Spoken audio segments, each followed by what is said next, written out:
नमो अरिहन्ताणं नमो सिद्धाणं नमो आयर्याणं नमो वज्रायाणं नमो लोये सव्वसाहूणम् येनात्मा बुध्यतात्मैव परत्वेनैव चापरम् अक्षयानन्तबोधाय तस्मै सिद्धात्मने नमः। पंच परमेष्टि भगवान की जय। देवादिदेव श्री 1008 ऋषभ देव भगवान की जय। परम पूज्य आचार्य श्री पूज्यपाद महाराज की जय। परम पूज्य आचार्य श्री विद्यासागर जी महाराज की जय। परम पूज्य मुनि श्री प्रणम्य सागर जी महाराज की जय। हाँ, 48वें पद्य में यहाँ पर आचार्य महाराज ने हमको बताया था कि हम जो बहिरात्मा बाह्य विषयों का त्याग या ग्रहण करता है, या कि अंतरात्मा अथवा निश्चित आत्मा, तो मनुष्य निश्चित आत्मा कैसे बने, अर्थात आत्मा में स्थित कैसे बने, जिसको अन्य दर्शनों के यहाँ पर जो है स्थिर बुद्धि इत्यादि कुछ शब्द कहा गया है, वही यहाँ पर कैसे बना जा सकता है।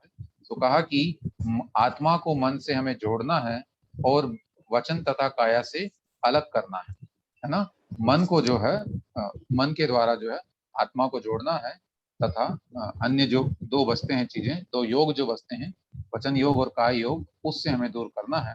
इसी प्रकार मन के द्वारा जो है वाणी और काय के द्वारा जो किया जाने वाला व्यवहार है, उस व्यवहार को भी हमें छोड़ देना होगा, है ना। मन के अंदर ही हम कई बार ऐसे व्यवहार करते हैं और वह व्यवहार भी हमें इसमें त्यागना होगा। देखते हैं इसका व्याख्यान जो कल हमारा शेष रह गया था। आत्मा को जानने वाला अंतरात्मा निर्विकल्प धर्म ध्यान और शुक्ल ध्यान से होने वाले पर निरपेक्ष, माने जिसमें पर की अपेक्षा नहीं है, ऐसे उत्कृष्ट आत्म सुख के संपादन के लिए चित्त के साथ आत्मा को एक करके लगाएं, क्योंकि आत्मा का मन से विभाजन करना असंभव है। क्या कह रहे हैं महाराज? आत्मा को मन से अलग नहीं किया जा सकता, ठीक है ना। कब तक? जब तक संसार में है। मन में तो विचार आएंगे ही आएंगे, चेतना जो है वो मन के द्वारा विचार करेगी। इसके लिए वचन और शरीर के व्यापार से होने वाले अनुभव को आत्मा से दूर करें, ठीक है। तो इसमें आत्मा को जो है शरीर की अनुभूति ना होवे तथा वचनों की अनुभूति ना होवे। उसका प्रक्रम यहाँ कहते हैं, पहले तो अपनी आत्मा में स्थित होने के लिए स्थिर आसन से लंब कोण में बैठें, ठीक है। ऐसा कोण लंबवत, मतलब जो आसन कहा गया है, तो लंब कोण में हमको बैठना है, 90 डिग्री जिसको बोल सकते हैं एक तरह से। फिर अंतरंग में उठने वाले वचनों के विकल्पों को धीरे धीरे दूर करें। आसन की स्थिरता के बिना अंतर वचन जल्प का रुकना असंभव है। बिल्कुल सही कह रहे हैं। हमको भी याद आता है जब हम महाराज श्री के यहाँ शिविर पढ़ने गए थे, पूज्य सुधासागर जी महाराज के यहाँ पर, तो उनका भी ये कहना था कि ध्यान की सिद्धि के लिए सर्वप्रथम आसन की सिद्धि होना अनिवार्य है। जब तक आसन सिद्ध नहीं होगा, ध्यान नहीं हो सकता। जो मन काय और वचन के व्यापार में संलग्न है, उसकी स्थिरता कहाँ? मन की स्थिरता के बिना निर्विकल्प आत्मा में रुकना नहीं हो सकता है। इसलिए ही प्रवृत्ति में आया हुआ अंतरात्मा व्यवहार को तो मन से छोड़ दे। यहाँ तू शब्द चित्त को विक्षिप्त करने वाले व्यवहार को छोड़ने के लिए है, ऐसा जानना चाहिए। व्यवहार तो होगा, परंतु यहाँ पर जो मन को भ्रमित करे ऐसा व्यवहार छोड़ना है। इसका अर्थ यह नहीं समझ लेना कि ईर्ष्या आदि समिति में प्रवर्तमान मुनि को समिति की प्रमुखता वाले व्यवहार को मन से नहीं करना चाहिए। नहीं, वो जब ईर्ष्या समिति का पालन करेंगे तो करेंगे ही उस समय, और उसमें मन भी लगाएंगे। समिति आदि में प्रवृत्ति तो मन से ही करना चाहिए, क्योंकि मन की सावधानी के साथ अप्रमत्त पूर्वक ही समिति कही गई है। अगर मन में सावधान नहीं है तो फिर वो समिति ही कैसे? मन की एकाग्रता के बिना तो पाप का आश्रव ही है। मूलाचार्य जी में कही गई भक्ति, प्रतिक्रमण आदि व्यवहारिक प्रवृत्तियां तो मनोयोग से ही करनी चाहिए, है ना। मुनिराजों के लिए कह रहे हैं, प्रवृत्ति की असमीचीनता होने पर आत्म ध्यान की समीचीनता नहीं बनती। अगर प्रवृत्ति भी ठीक नहीं हो रही तो फिर निवृत्ति कैसे ठीक हो? सर्वप्रथम तो प्रवृत्ति को ही सही करना होगा, है ना। जो मुनिराज की चर्या है वही अगर समीचीन नहीं है तो फिर अंतरंग में तो उतरना संभव नहीं। इस कारण से प्रवृत्ति के समय सज्जन अथवा दुर्जनों के द्वारा चित्त को विक्षिप्त करने वाला जो व्यवहार घटित हो, उस वचन काय से किए व्यवहार को मन से त्याग दें। किसी ने कुछ कहा, हमें वह याद नहीं रखना, उसे निर्विकल्प ध्यान के समय में न सोचें। वह व्यवहार तो वचन और काय से संबंधित था। किसी व्यक्ति ने भला बुरा कहा तो किसको कहा? हमारे शरीर को कहा। मान लीजिए मुनिराज विहार कर रहे हैं और अन्य मतावलंबी हैं, उनके नग्न शरीर को देख करके हंस रहे हैं, यदवा तदवा वचन बोल रहे हैं, तो वे किसको बोल रहे हैं? मुनि के शरीर को देखकर तो बोल रहे हैं।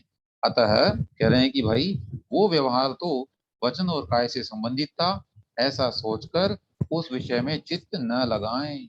ये भाव है।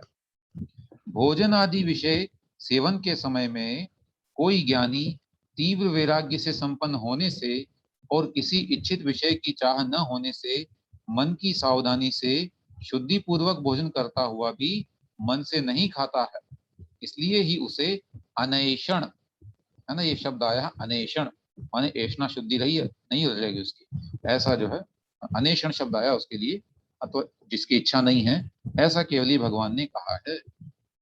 हम भी सम्यक दृष्टि हैं ऐसा मानने वाले सभी जनों को कहे हुए कारणों का अभाव होने से अनेषण संभव नहीं।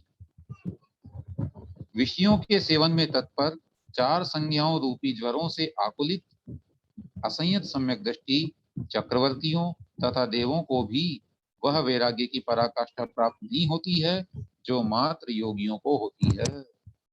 मुनिराजों को कहा कि देखो भाई, निश्चित आत्मा बनना है तो अपने मन को आत्मा से जोड़ लो, है ना। मन आत्मा में निश्चित है, स्थित है जिसका मन, वही कहलाए एक तरह से निश्चित आत्मा, और उसे वचन तथा काय के व्यवहार से दूर करो, है ना। उससे दूर करना है तथा उसके द्वारा किया गया जो व्यवहार है उसे भी भुलाना पड़ेगा। पूर्व काल में किया गया जो व्यवहार है वचनों से अथवा काया से, उसे भी त्यागना होगा। तब जाकर के मुनिराज निश्चित आत्मा बन पाएंगे, है ना। अंतरात्मा तो हमारे भी घटित हो सकता है, परंतु निश्चित आत्मा की अवस्था मुनियों के ही घटित होगी। अस्तु, आइए पढ़ते हैं पद्य क्रमांक 49। जगद्देहात्म दृष्टीनां विश्वास्यं रम्यमेव च स्वात्मन्येवात्म दृष्टीनां क्व विश्वासः क्व वारतिः। जगद्देहात्मदृष्टीनां विश्वास्यं रम्यमेव च स्वात्मन्येवात्मदृष्टीनां क्व विश्वासः क्व वारतिः। जगत देह आत्म दृष्टीनां विश्वास्यं रम्यम एव च स्व आत्मनि एव आत्मदृष्टीनां क्व विश्वासः क्व वा रतिः। कह रहे हैं देहात्म दृष्टीनाम, जिनकी देह में ही आत्मदृष्टि है ना, जो देह को ही आत्मा मान बैठे हैं, ऐसे व्यक्तियों के लिए जगत माने ये संसार विश्वास्यम विश्वास करने योग्य है, और च माने और रम्यम एव उनको बड़ा अच्छा लगता है, रमणीक लगता है, वे उसमें ही रमण करते हैं। कौन? जिनकी दृष्टि में शरीर ही आत्मा, ऐसे लोगों के लिए तो ये संसार बड़े आनंद की वस्तु है। परंतु स्व आत्मनि, अपनी आत्मा में, एव माने ही, अपनी आत्मा में ही आत्म दृष्टि नाम, जो आत्मा की दृष्टि पाले हुए हैं, अर्थात जो आत्मा को ही आत्मा मानते हैं, उन लोगों के लिए क्व विश्वास है क्व वा रति ही, अर्थात वे कहाँ विश्वास करेंगे? क्या वो संसार पर विश्वास करेंगे? कभी नहीं करेंगे। अथवा क्व वा रति ही, अर्थात उनकी रति भी, राग भी जो है वो कहीं पर हो ही नहीं सकता। ठीक है, तो यहाँ पर महाराज श्री कह रहे हैं कि दृष्टि भेद से ही सृष्टि भेद की प्रतीति होती है। दृष्टि बदली और ये सृष्टि हमारे लिए बिल्कुल बदल जाएगी। पहले दृष्टि में क्या था कि हमारा शरीर जो है वो हम स्वयं हैं, ऐसा मान बैठे थे। तो शरीर के पोषण के लिए संसार के अनेक रमणीय स्थानों को पसंद करते थे तथा उसी में रमण करते थे, उस पर विश्वास करते थे कि हाँ ये व्यक्ति मेरा भला करेगा, यह वस्तु मुझे बड़ा सौंदर्य प्रदान करेगी अथवा शक्ति प्रदान करेगी, बुद्धि प्रदान करेगी, इस तरह से उस पर विश्वास करते हैं, आरोग्य प्रदान करेगी। परंतु जो मुनिराज अथवा कोई सम्यक दृष्टि जीव आत्मा को आत्मा मानता है, वह तो इस संसार पर विश्वास कर ही नहीं सकता। उसने इस संसार के यथार्थ को जान लिया है और यह मान लिया है कि संसार सिर्फ और सिर्फ अपने स्वार्थ के लिए ही हमारे साथ व्यवहार करता है, अन्यथा वह विश्वास के योग्य नहीं है। अस्तु, पद्यानुवाद।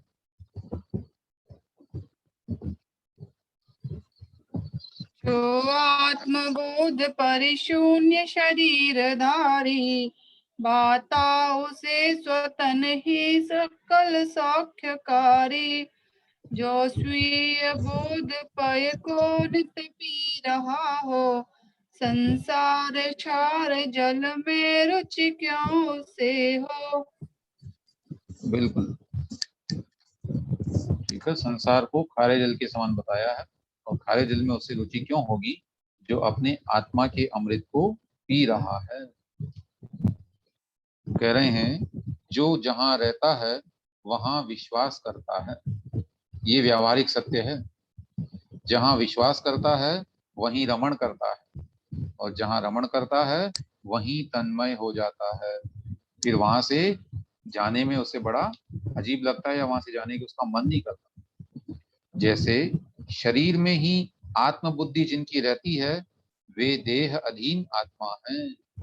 उनको यह पुत्र, स्त्री, मित्र आदि से भरा हुआ जगत सत्य प्रतिभासित होने से विश्वास योग्य होता है, और जब विश्वास हो गया तो वह रमणीय भी हो जाता है। और चैव शब्द से शरीर भी सुख का मूल आधार होने से विश्वास और रमण के योग्य हो जाता है। संसार तो होता ही है, शरीर भी ऐसा हो जाता है। इसके विपरीत अपनी आत्मा में ही जिनकी आत्मदृष्टि रहती है, ऐसे आत्माधीन जीवों को इस जगत में सब कुछ नट के रंग मंच के समान प्रतिभासित होने से कहीं भी विश्वास नहीं होता। उसे ये लगता है कि मुझे कुछ क्षण के लिए ये करने को, रोल करने को मिला है, फिर तो यहाँ से जाना ही। इसलिए उन्हें कहाँ राग हो सकता है, अर्थात कहीं भी नहीं हो सकता। उन्हें इस शरीर में भी विश्वास अथवा राग नहीं होता, क्योंकि दुख का मूल आधार तो यही है। वहां सुख का मूल आधार कहा था संसार की दृष्टि से, लेकिन वैराग्य की दृष्टि से दुखों का मूल कारण तो हमारा शरीर है, कहाँ भी है ना। यहाँ पर एक गाथा कोट की हमारा श्री ने, इसको हम पढ़ते हैं। दुखई पावई असुचियई, तिहु यणि सयलई लेवी, ए यही देहु विणिमियऊ, विहीणा वैरुमुनेवी। ये गाथा अपभ्रंश भाषा की है ना, प्राकृत भाषा की ये नहीं है। प्राकृत के बाद में एक और भाषा जो रही 15वीं शताब्दी के आसपास, वो थी अपभ्रंश भाषा। हिंदी से पहले की भाषा जो है वो अपभ्रंश थी, उस भाषा में लिखा गया ये काव्य है। इसका अर्थ है तीनों लोक में जितने दुख हैं, पाप हैं और अशुचि वस्तुएं हैं, उन सब को लेकर इन मिले हुए पदार्थों से विधाता ने वैर मानकर यह शरीर बनाया है। अर्थात एक तरह से एक भाव है कि जब परमात्मा ने अगर इस शरीर को बनाया होगा, मान लीजिए अगर लोग ये कहते हैं कि ये सृष्टि किसी उसकी है परमात्मा की, तो निश्चित रूप से परमात्मा को संसार से इतना वैराग्य हो गया कि उसने वैर करके जितने भी अपवित्र वस्तुएं थी, पाप थे, दुख थे, उन सबको मिलाया और ये शरीर बना दिया। तभी तो शरीर में इतनी अशुचिता है, पाप भरा पड़ा है और निरंतर दुखों का ये कारण बना रहता है। भोग वस्तुओं में बहिरात्मा को अमृतत्व की प्रतीति होने से भोग वस्तु विश्वास योग्य और रमणीय लगती है। जो बहिरात्मा है उन्हें वो बड़ी अच्छी लगती है, जबकि अंतरात्मा को उन्हीं वस्तुओं में मृतत्व की प्रतीति होने से उसे लगता है कि ये तो मर जाएगी, अर्थात क्षण भंगुर है, इसलिए कहाँ विश्वास और कहाँ रति होती है, अर्थात कहीं नहीं। इस दृष्टि भेद से अंतरात्मा की सृष्टि विलक्षण होती है, ये कहने का भाव है। बहिरात्मा कुछ सोचेगा और अंतरात्मा कुछ सोचेगा। ठीक है ना? अस्तु। पद्य क्रमांक 50। आत्मज्ञानात् परं कार्यं न बुद्धौ धारयेत् चिरं, कुर्यादर्थवशात् किंचित् वाक्कायाभ्यां तत्परः। आत्मज्ञानात् परं कार्यं न बुद्धौ धारयेत् चिरं, कुर्यादर्थवशात् किंचित् वाक्कायाभ्यां तत्परः। आत्मज्ञानात् परं कार्यं न बुद्धौ धारयेत् चिरं, कुर्यात् अर्थवशात् किंचित् वाक् कायाभ्याम अतत्परः। प्रायः इष्टोपदेश का भाव यहाँ पर आ रहा है। कह रहे हैं आत्मज्ञानात् परम कार्यम, आत्मज्ञानात् आत्मज्ञान से, परम यानी भिन्न, है ना, आत्मज्ञान के अलावा अन्य जो कार्य हैं उस परम कार्य में उस दूसरे कार्य को बुद्धौ न धारयेत चिरम, चिरम यानी चिरकाल के लिए, बुद्धौ यानी बुद्धि में, न धारयेत धारण नहीं करना चाहिए। केवल एक आत्मज्ञान ही है जिससे आपको चिरकाल तक अपने माइंड में रखना है। बाकी जो भी कार्य कर रहे हैं, कौन कर रहे हैं? मुनिराज। श्रावक भी इस अपेक्षा में अगर अभ्यास करें तो अलग बात है, लेकिन मुनि को कह रहे हैं कि देखो, आत्मज्ञान के अलावा जो कुछ आप कार्य कर रहे हो उस कार्य को बुद्धि में दीर्घ काल तक नहीं रखना। और कुर्यात अर्थवशात किंचित, अर्थवशात माने अपना कोई कार्य होने से, प्रयोजन होने से, किंचित कुर्यात थोड़ा सा करें। कैसे करें? वाक कायाभ्याम अतत्परः, अतत्परः माने तत्पर नहीं होना, उसके प्रति बहुत अधिक रुचि नहीं रखना, बड़ी उसको रुचिपूर्वक नहीं करना, पितु उदासीन भाव से वाक कायाभ्याम, वचन और काय के द्वारा भी किंचित कुर्यात कुछ करना चाहिए। अर्थात कुछ बोलना चाहिए, मतलब बहुत कम बोलना चाहिए। कुछ थोड़ा सा प्रयोजन हुआ उसे बोलो और तुरंत भूल जाओ। काया से क्रिया करो और फिर उसे तुरंत भूल जाओ। उसको अपने बुद्धि में रखने की आवश्यकता नहीं है, क्योंकि वह तो बाह्य है, बुद्धि के लिए वजन के समान। भैया जी गाथा इच्छत्येकांत संवासम नहीं, ये निर्जनम नहीं। जनितादरा निष्कार्य वशात किंचित दुक्त्वा विस्मृत द्रुतम। हाँ, अभी ठीक है, बिल्कुल सही, यही गाता है।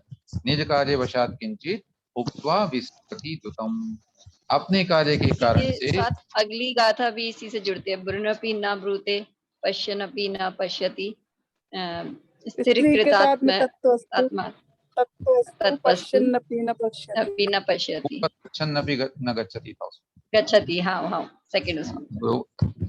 ब्रुवन्नपि हि न ब्रूते गच्छन्नपि न गच्छति, स्थिरीकृतात्म तत्वस्तु पश्यन्नपि न पश्यति। है ना, जिसने अपनी आत्मा को स्थिरीकृत कर लिया है वह व्यक्ति भले ही चल रहा है पर उसका चलना चलने के समान नहीं है। अस्तु। सो यहाँ पर आचार्य महाराज कह रहे हैं मुनिराज को कि देखो, अंतरात्मा में प्रवृत्ति करने के लिए व्यवहार में जो काय वचन काय की क्रिया करनी वो भी कैसे करनी कि बिल्कुल बस किया और तुरंत वापस अपने अंदर लौट आए, ये उनको रखना होता। अस्तु। और आचार्य श्री इसका बहुत अच्छे से पालन करते हैं, बहुत अल्प बोलते हैं। सामने वाला व्यक्ति 10 बार बोलेगा तब जाके एक वाक्य में ऐसा जवाब देंगे कि उसके 10 वाक्यों का जवाब पूरा मिल जाता है। अस्तु। 50वां पद्यानुवाद पढ़ें। शुद्धात्म ध्यान तज अंतर आत्म सारे, ना अन्य भाव मन में चिरकाल धारे। या अन्य भाव यदि है करते प्रवीण, वाक्काय से कुछ करे मन से कभी ना। वेरी इंपॉर्टेंट, कार्य को करना तो है लेकिन मन से नहीं करना है। वाणी से और काय से करो, उसमें मन नहीं लगना, क्योंकि मन यदि लग गया मतलब आप आत्मा से बाहर आ गए और उसी कार्य में मन लगा के कर रहे हो। मन को उस तरफ नहीं ले जाना, मन तो उसमें उदासीन ही रहना चाहिए। अस्तु, मुनिराज आहार कर रहे हैं तो मन में क्या विचार हैं? करना पड़ रहा है, ठीक है ना? ये ऐसी स्थिति उनकी होती है। जिन जिन कारणों से मन में विकल्पों की परंपरा चलती है वह सब कार्य आत्मज्ञान से भिन्न हैं, बाह्य हैं अथवा अन्य हैं। वह कार्य तीन प्रकार से उत्पन्न होता है। वर्तमान में जो कार्य हुए हैं उनसे उत्पन्न विकल्पों को आत्मज्ञान से भिन्न मानकर भुला देना चाहिए। उसकी विशेषताओं में अज्ञात होवे, माने हम जो कार्य कर रहे हैं उसके बारे में बहुत अधिक ज्ञान नहीं करना, उसको भूल जाना। भविष्य कालवर्ती योजना भी आत्मज्ञान से भिन्न है, इस प्रकार समझकर उसे न करो, अर्थात फ्यूचर की योजना नहीं बनानी, कल मैं क्या करूंगा अथवा अमुक स्थान पर जाऊंगा, ये सब नहीं। तीसरा, पहले किए हुए भोग अथवा रति का स्मरण भी आत्मज्ञान से भिन्न है, ऐसा सोचकर उसे भी नहीं करना चाहिए। तो तीन प्रकार से कार्य हो गया, वर्तमान, भविष्य और भूतकाल के हिसाब से। इन कार्यों को दीर्घ काल तक बुद्धि में धारण नहीं करना चाहिए, क्योंकि इससे संस्कारों की दृढ़ता होती है। मन में विकल्प है कि हमको अमुक स्थान पर पंचकल्याण करवाना है, अब वो बस अगर लगा रहेगा तो संस्कार बन जाएगा, आप आत्मा की ओर लौट नहीं पाओगे। क्योंकि सभी विकल्प संयोग मूलक ही होते हैं, इसलिए अपने परिचित श्रवण में भी शुद्धात्म भाव की उत्पत्ति के प्रति प्रतिकूल वार्ता को नहीं करना चाहिए।